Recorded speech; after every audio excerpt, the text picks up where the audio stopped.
Polavaram project నిర్వాసితులు మరోసారి రోడ్డెక్కారు. Agency ప్రాంతం విఆర్పురం మండలం వడ్డిగూడెం గ్రామస్తులు ధర్నాకు దిగారు. తమ గ్రామంలో ఉన్న 209 ఇళ్లకు సంబంధించి సర్వే నిర్వహించి పరిహారం ఇవ్వాలని డిమాండ్ చేస్తున్నారు. గోదావరి ముంపు వచ్చినప్పుడు మొదట తీవ్రంగా నష్టపోతున్నది తమ ప్రాంతమేనని ఆందోళన వ్యక్తం చేశారు. దీనిపై మరింత సమాచారం మా కరెస్పాండెంట్ హరీష్ అందిస్తారు.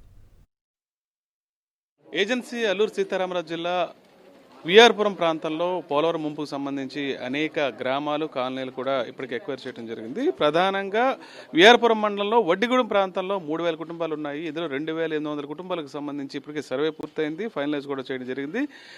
అన్ని విధాలుగా పూర్తయినా సరే కేవలం 209 ఫ్యామిలీలకు సంబంధించి సమస్య వచ్చింది. వీటిని అధికారులు ఇప్పటిదాకా కాంపెన్సేషన్ ఫైనలైజ్ చేయట్లేదు, సర్వే కూడా నిర్వహించడం లేదని ఆందోళన వ్యక్తం చేస్తూ వీళ్ళంతా కూడా రాజమండ్రి రూరల్ ధవళేశ్వరంలో ఉన్న ల్యాండ్ ఎక్విజిషన్ కలెక్టర్ కార్యాలయానికి వచ్చి ఆందోళన ప్రారంభించారు. సార్, ఇప్పుడు చెప్పండి, 2800 కుటుంబాలు ఫైనలైజ్ అయిపోయినాయి. ఈ 209 కుటుంబాల దగ్గరికి వచ్చేటప్పుడు ఎందుకు సమస్య వచ్చింది, ఎందుకు ఆలస్యం చేస్తున్నారు అధికారులు? ఏంటంటే ఇప్పుడు వియాపురం మండల్ ఒడ్డుగూడెం గ్రామ పంచాయతీ సుమారుగా 3000 కుటుంబాలు పైసీలకు ఉన్నాయి. అక్కడ ఒడ్డుగూడెం, విఆర్పురం, ధర్మతాలగూడెం, బీసీ కాలనీ ఉన్నాయి. 4 గ్రామాల్లో ఏదైతే 209 కుటుంబాలు ఉన్నాయో ఈ కుటుంబాలకి ముంపులో లేదు అన్నట్టుగా మాట్లాడుతూ అన్నారు. అవి ఎప్పుడు కూడా విఆర్పురం కంటే ముందే మునిగిపోతుంది ఒడ్డుగూడెం కాలనీ, బీసీ కాలనీ. కానీ అటువంటి కాలనీకి మీకు ముంపులో లేదు. ఇప్పటి వరకు నోటిఫికేషన్ ఎవరైనా అడిగితే అది ఇంకా అది రేకపల్లి భూభాగంలో ఉంది, ఇది ఒడ్డుగూడెం భూభాగంలో లేదు, ఒడ్డుగూడెం పంచాయతీ భూభాగంలో లేదు అని చెప్తున్నారు. ఒడ్డుగూడెం భూభాగంలో లేకపోతే మాత్రం ముంపు అయినప్పుడు నోటిఫికేషన్ ఇవ్వాలి కదా, నోటిఫికేషన్ ఇవ్వాలి, పరిహారం ఇవ్వాలి. అది ఇస్తే ఇంత ఇది ఉండదు, చుట్టూ నీళ్ళు ఉంటాయి, రోడ్లు మునిగిపోతాయి, మా పొలాలన్నీ కూడా ఈ ప్రాజెక్టులో పోయినాయి. అదేవిధంగా నీళ్ళన్నీ చుట్టూ ఉంటాయి. ఎట్లా బతుకుతాం, ఏం తిని బతుకుతాం? ప్రధానమైన సమస్య 2022లో వరదలు కూడా వచ్చింది. ఇప్పటికప్పుడు గోదావరి, ఇప్పుడు ఆయన చెప్తున్నారు బట్టి గోదావరి కాస్త వచ్చిందంటే చాలు ముందు మునిగిపోయేది ఈ ప్రాంతమే అంటున్నారు. సో దీనికి సంబంధించి స్థానికంగా ఉన్న అధికారులు అడిగితే మీకు ఏం సమాధానం?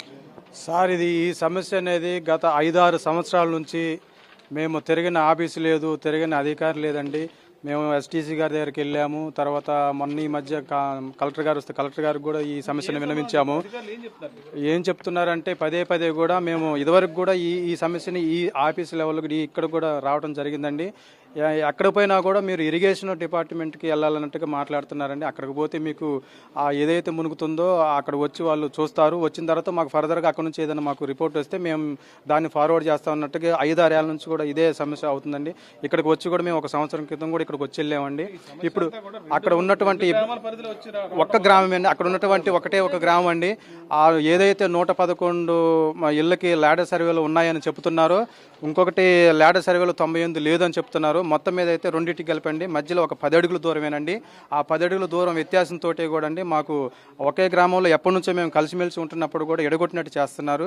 అది అధికారులు అందరూ కూడా మరి గమనించి 209 కుటుంబాలకు కూడా ఒక్క కుటుంబానికి కూడా నష్టం జరిగినా మేము భరించలేమండి ఆ బాధని.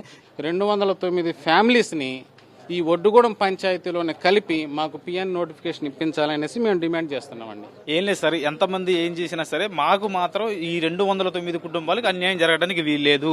పోలవరం సర్వేలోని ముంపులు బాధ్యులం కాబట్టి మేము సర్వం కోల్పోయి ఇన్ని త్యాగాలు చేసుకుంటున్న వారిపై ఇలాంటి వివక్షత చూపడం అనేది ప్రభుత్వం చాలా ఇది మంచి విషయం కాదు సార్. ఇది ప్రజలను దీన్ని తీవ్రంగా వ్యతిరేకిస్తున్నాం. మేము పోలవరం ప్రాజెక్టు కోసం సర్వం కోల్పోయిన తమను ప్రభుత్వం ఈ రకంగా ఇబ్బంది పెట్టడం సరికాదంటున్నారు. ఎందుకంటే 111 గ్రామాలకు ల్యాడర్ సర్వే కూడా పూర్తయింది, కేవలం 98 కుటుంబాలకు ఇవ్వకపోవడం, దీంతో గ్రామంలోనే 2 పార్ట్లకు విడిపోయే పరిస్థితి కనిపిస్తుంది. ఇది ఎట్టి పరిస్థితుల్లో తమకు తీవ్ర ఇబ్బంది కలిగించే విషయం అని చెప్తున్నారు. ఇప్పటికైనా అధికారులు స్పందించి మొత్తం 209 కుటుంబాలకు కూడా సర్వే చేయడంతో పాటు పూర్తి స్థాయిలో కాంపెన్సేషన్ పే చేయాలని ఇదే తమ డిమాండ్ అనే విషయాన్ని కూడా స్పష్టం చేస్తున్నారు. ధవళేశ్వరం నుంచి Vijay Harish for Sakshi news.